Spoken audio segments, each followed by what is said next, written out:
Shalom adik-adik, selamat hari Minggu semuanya. Nah, kakak mau nanya nih, gimana kabar adik-adik semuanya? Kakak harap semuanya sehat-sehat semua ya.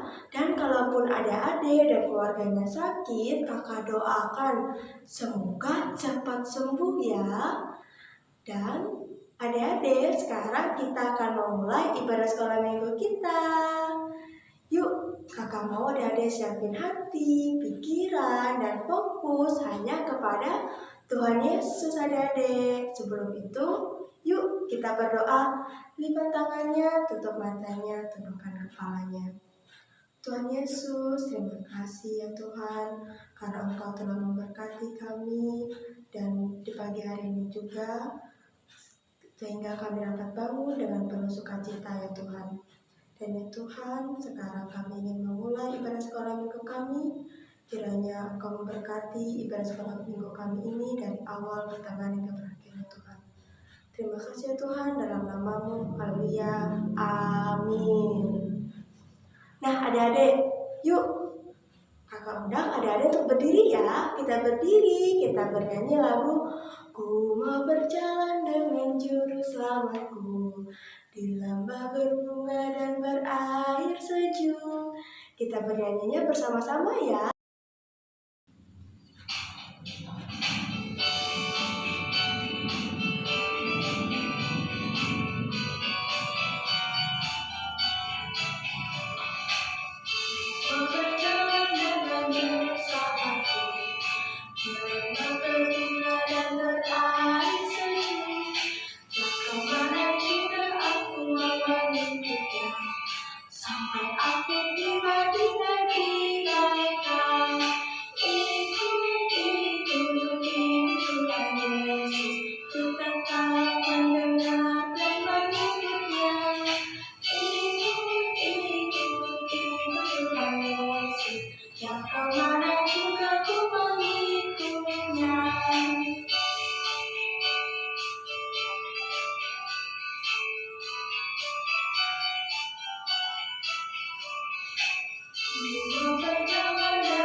Nah adik-adik, sebentar lagi kita akan mendengarkan firman Tuhan.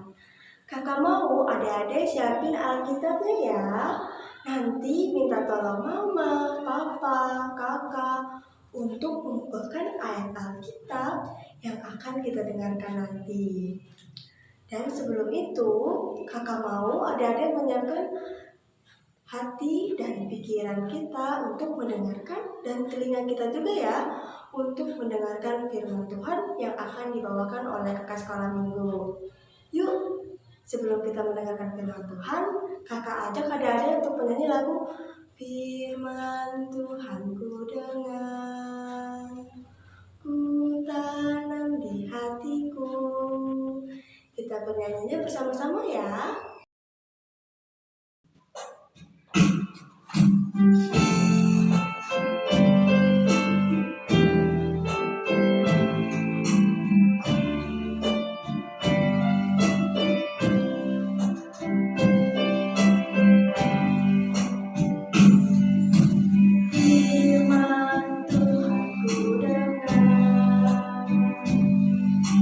Ku tanam di hatiku.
Shalom adik-adik semuanya, mengucap syukur hari ini kakak bisa bertemu kalian lagi dalam ibadah sekolah hari Minggu online. Nah, saat ini kakak akan membawakan firman Tuhan atau menceritakan firman Tuhan kepada kalian ya. Kakak harap kalian bisa duduk tenang dan bisa fokus mendengarkan firman Tuhan yang akan kakak bawakan. Adik-adik, mari kita bersatu di dalam doa untuk memulai pembacaan firman Tuhan kita ini. Kita minta pertolongan Roh Kudus agar memimpin kita sehingga kita mengerti apa yang Tuhan inginkan di dalam hidup kita. Mari adik-adik semuanya tutup matanya, lipat tangannya, kita berdoa. Bapa yang bertata di dalam kerajaan surga, Allah yang kami kenal dan kami sembah di dalam Yesus Kristus, saat ini anak-anak-Mu datang ke hadirat-Mu meminta pertolongan agar Engkau menolong kami mengerti firman-Mu.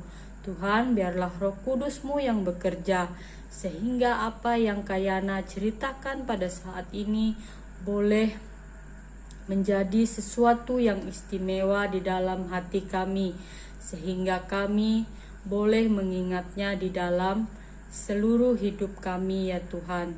Terima kasih ya Tuhan, ajar kami juga untuk bisa mentaati dan mendengarkan firman Tuhan dengan sungguh-sungguh.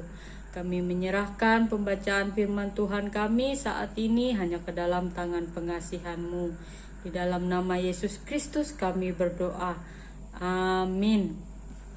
Adik-adik, kalian tahu tidak ini gambar apa? Ya, ini adalah gambar boneka anjing. Nah, lalu yang ini apa? Nah, ini gambar anak anjing. Wah, pasti di rumah ada yang punya atau memelihara anak anjing ya.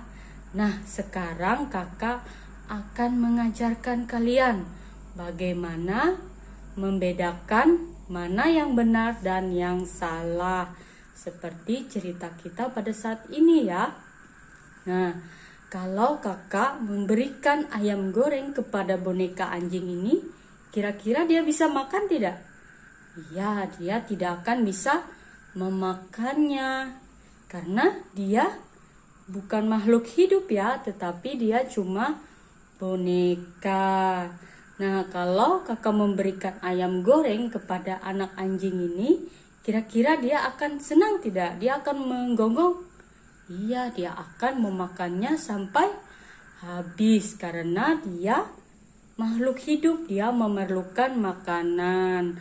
Nah, apakah boneka anjing memerlukan makanan seperti manusia? Jawabannya tidak. Dia memerlukan baterai untuk bisa bergerak ya, karena dia adalah robot. Sedangkan manusia memerlukan makan sama seperti anak anjing tadi.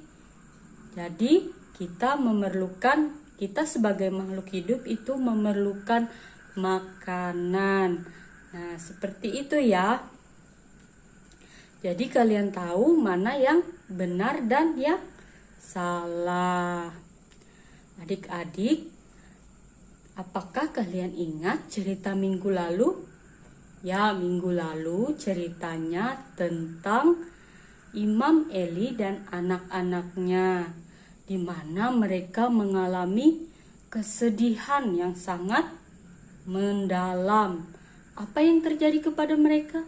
Ya, mereka mengalami kematian. Nah, karena apa mereka mengalami kematian itu atau hal yang sangat tragis seperti cerita Kaipa minggu lalu? Karena mereka tidak mentaati dan mendengarkan perintah serta hukum yang Allah berikan. Jadi mereka tidak mentaati firman Tuhan. Nah, adik-adik, cerita minggu ini bisa kalian buka ya pada Perjanjian Lama. Nah, Yang sudah ada membawa Alkitab boleh dibuka Perjanjian Lama. Atau yang belum bisa, tidak mengerti bagaimana cara membuka Alkitab atau membaca Alkitab, bisa minta tolong mama papa ya untuk membacakan atau membukakan Alkitab firman Tuhan hari ini, yaitu terambil dari Perjanjian Lama dari kitab sejarah, yaitu 2 Tawarik 14. Nah, adik-adik kakak ulangi sekali lagi ya. 2 Tawarik 14. Jadi cerita firman Tuhan kita hari ini terambil atau berasal dari 2 Tawarik 14 ya. Kalian bisa membacanya lagi bersama mama papa nantinya. Nah, selama firman Tuhan disampaikan, Alkitabnya boleh terus dibuka ya. Kita akan membacakan firman Tuhan yang ada di Alkitab. Nanti yang sudah bisa membaca boleh ikutin kakak membaca bersama-sama. Nah, adik-adik, cerita kali ini adalah cerita yang sangat bahagia, sangat sukacita, menggembirakan. Karena apa? Karena Tuhan telah memberikan sukacita yang besar kepada bangsa Yehuda, yaitu pada saat itu ya. Jadi apa yang membuat bangsa Yehuda sangat bersukacita dan gembira, dan Allah sangat mengasihi mereka? Karena pada saat itu ada seorang raja yang sangat mentaati firman Tuhan. Siapakah nama raja itu? Ya, nama raja itu adalah Raja Asa. Coba diulangi lagi, siapa namanya? Raja Asa. Ya, Raja Asa ini adalah seorang raja yang sangat mengasihi Allah. Dari mana kita tahu dia sangat mengasihi Allah? Coba kita buka ya di 2 Tawarik 14 ayatnya yang kedua sampai yang keempat. Bisa membaca bersama-sama dengan kakak ya. Kakak ulangi lagi. 2 Tawarik 14 ayat 2 sampai 14. Sampai 4, maaf. Kita baca ya. Asa melakukan apa yang baik dan yang benar di mata Tuhan Allahnya. Ia menjauhkan mezbah-mezbah asing dan bukit-bukit pengorbanan, memecahkan tugu-tugu berhala dan menghancurkan tiang-tiang berhala. Ia memerintahkan orang Yehuda supaya mereka mencari Tuhan Allah nenek moyang mereka dan mematuhi hukum dan perintah.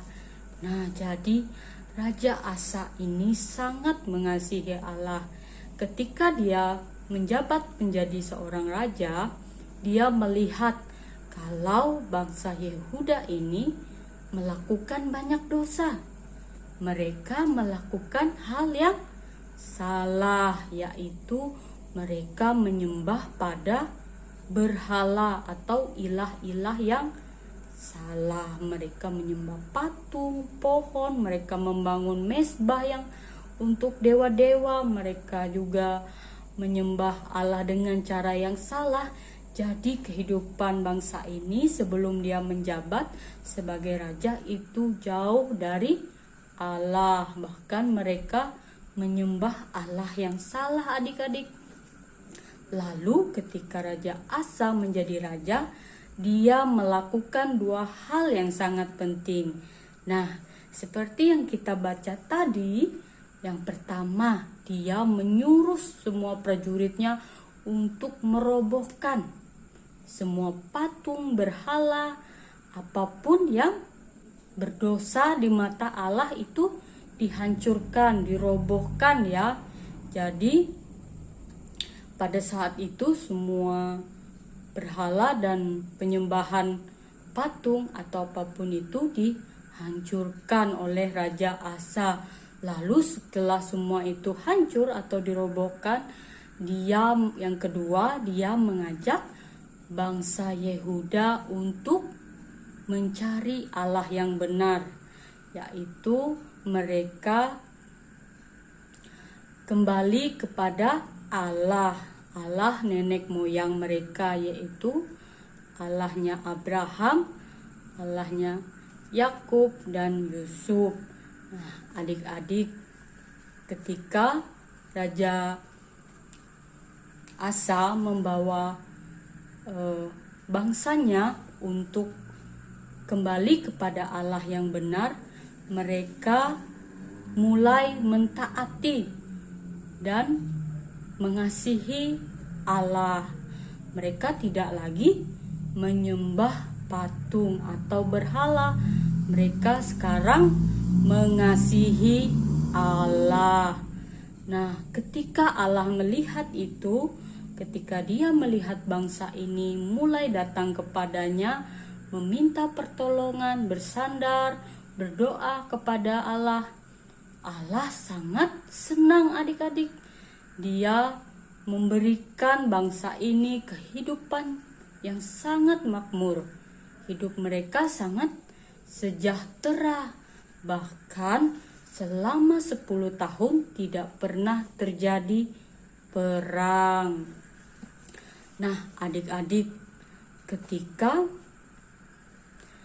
bangsa ini mengalami sukacita atau kegembiraan yang sangat luar biasa karena Allah berkenan kepada bangsa ini, tiba-tiba hal yang mengerikan datang. Apakah itu? Ayo kita baca lagi 2 Tawarik 14 ayatnya yang ke-9. Kakak ulangin lagi ya. 2 Tawarik 14 ayatnya yang ke-9. Kira-kira apa yang terjadi atau hal mengerikan apa yang terjadi? Mari kita baca bersama-sama 2 Tawarik 14 ayatnya yang ke-9. Zerah orang Ethiopia itu maju berperang melawan mereka dengan tentara sebanyak 1.000.000 orang dan 300 kereta. Ia sampai ke Maresa. Nah, Zerah orang Ethiopia itu ingin berperang atau melawan Raja Asa atau bangsa Yehuda ya. Jadi dia membawa pasukan sebanyak 1.000.000 untuk berperang dan kereta sebanyak 300. Nah, sedangkan bangsa Yehuda pada waktu itu atau Raja Asa memiliki 500.000 pasukan atau tentara. Kalau kita lihat kalah ya, kalau dilihat dari jumlahnya, Zerah memiliki pasukan sebanyak 1.000.000. Sedangkan Raja Asa cuma memiliki 500.000 pasukan. Walaupun pasukannya perkasa, tetap aja mereka kalah secara jumlah. Nah, adik-adik, kira-kira apa ya yang dilakukan oleh Raja Asa? Ayo adik-adik kita baca lagi di 2 Tawarik 14 ayatnya yang ke-11. Kira-kira hal apa yang Raja Asa lakukan ketika dia mengalami kesulitan seperti ini? Kita baca ya 2 Tawarik 14 ayat 11. Kemudian Asa berseru kepada Tuhan Allahnya, "Ya Tuhan, selain daripada Tuhan Allah." Kakak ulangi. Kemudian Asa berseru kepada Tuhan Allahnya, "Ya Tuhan, selain daripada Engkau, tidak ada yang dapat menolong yang lemah terhadap yang kuat.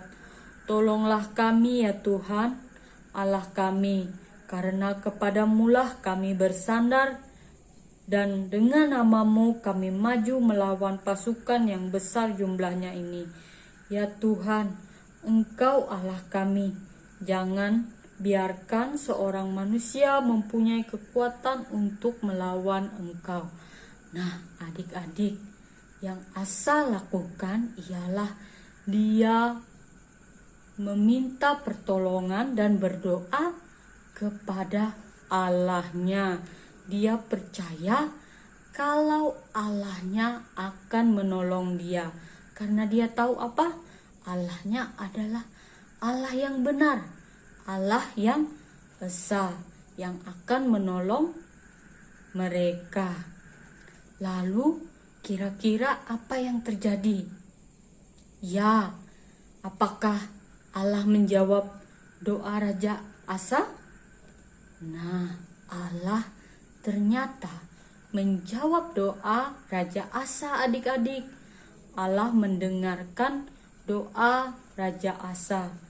Dia membuat pasukan Zerah ini kalah.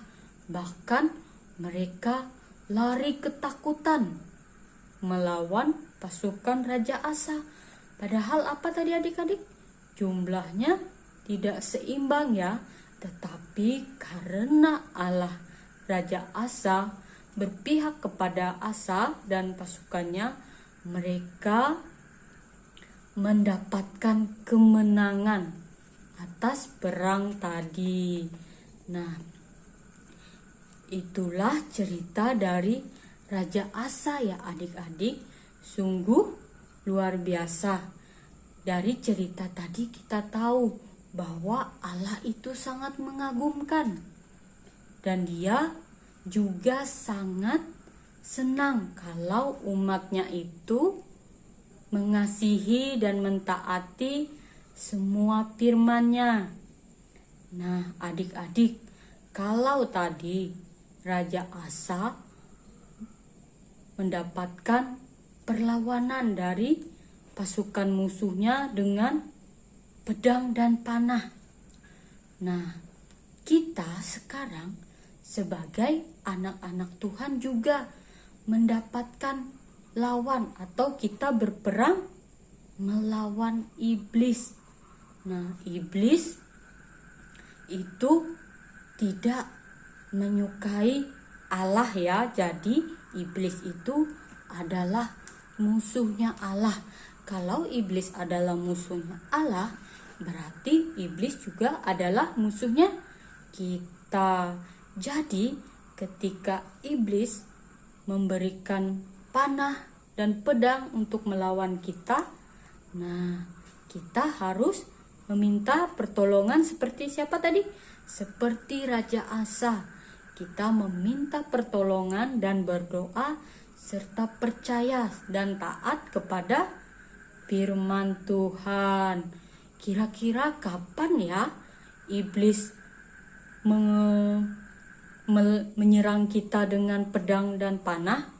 Nah, iblis itu menyerang kita dengan pedang dan panah, yaitu berupa satu, kemalasan.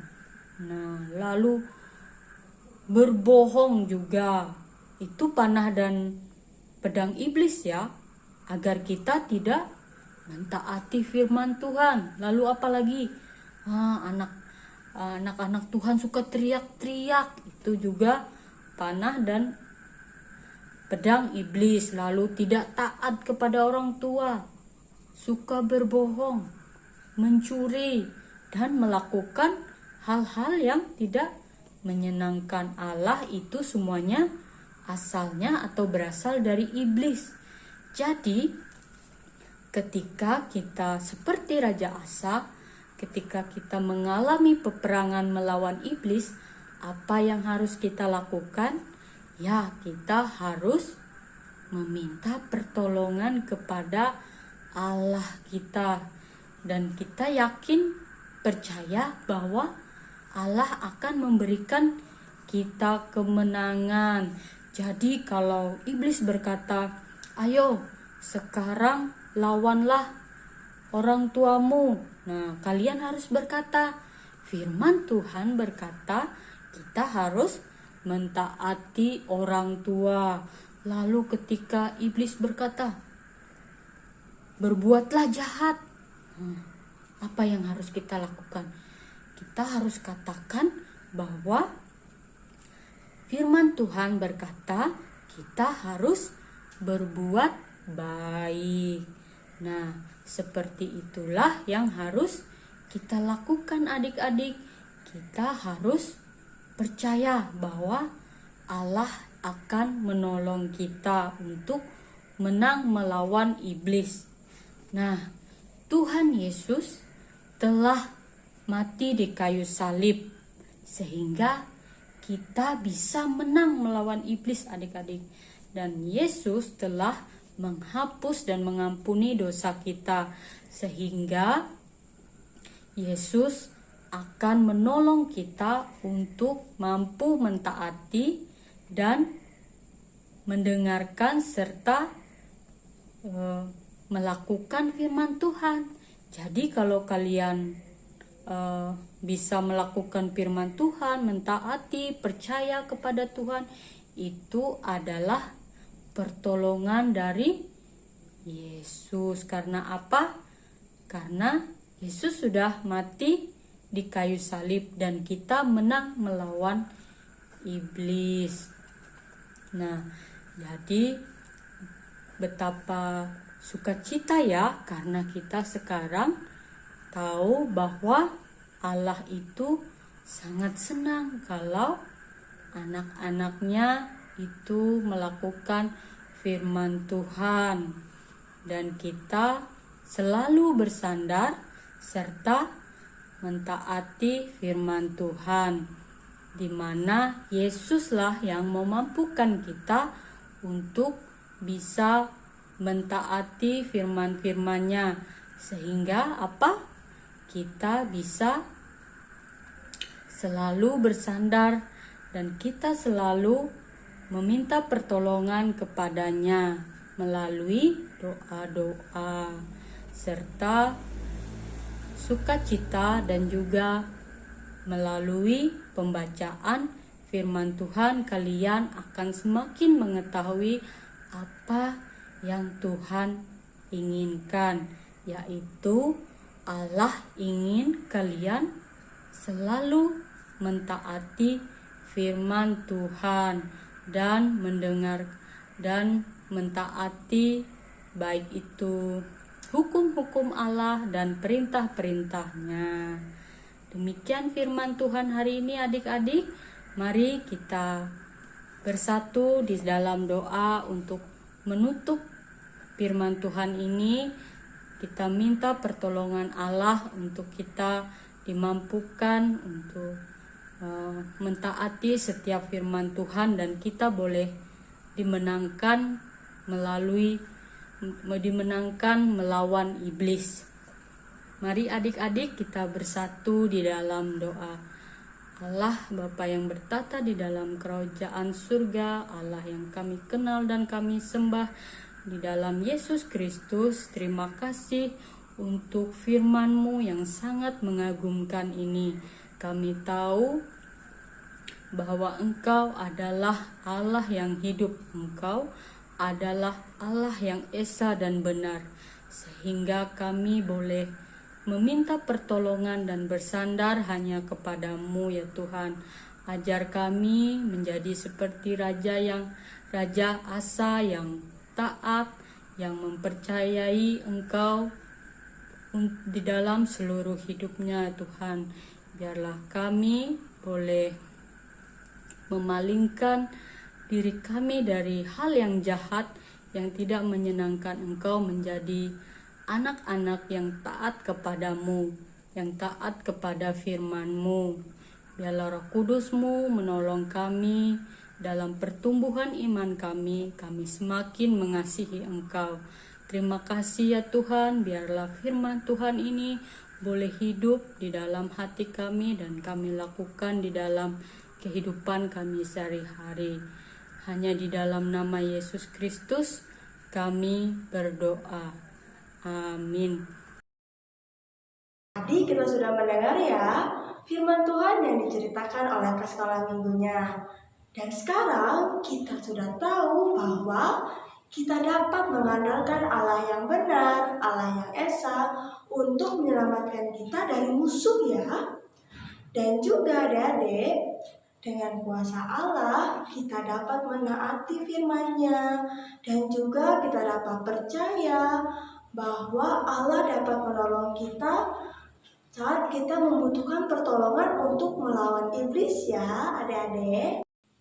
Nah adik-adik, tiba saatnya kita diberikan kesempatan untuk memberikan persembahan kita kepada Tuhan Yesus ya.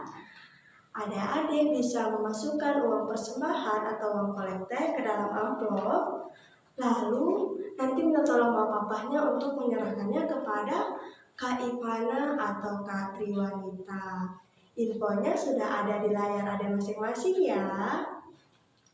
Sebelum itu, kakak ajak adik-adik untuk berdoa untuk persembahan kita. Lipat tangannya, tutup matanya, tundukkan kepalanya. Tuhan Yesus, terima kasih karena Engkau telah memberikan kami rezeki sehingga kami dapat mengumpulkan sebagian dari rezeki yang kami miliki ya Tuhan. Dan ya Tuhan, berkati juga tangan-tangan kami memberi dan semoga persembahan yang telah kami berikan ini dapat menjadi keluasan untuk kerajaan-Mu ya Tuhan. Terima kasih Tuhan, dalam nama-Mu kami berdoa. Haleluya, amin. Untuk merespon firman Tuhan yang kita dengarkan tadi, kakak mau ajak adik-adik untuk berdiri, kita bernyanyi lagu Dia harus makin bertambah, ku harus makin berkurang, karena Yesus saja disembah, ku di tempat paling belakang. Kita nyanyinya bersama-sama ya adik-adik.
Wah adik-adik, tidak terasa ya ibadah sekolah minggu kita hampir selesai.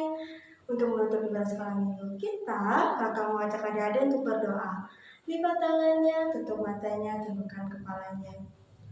Tuhan Yesus, terima kasih atas berkat-Mu hari ini Tuhan.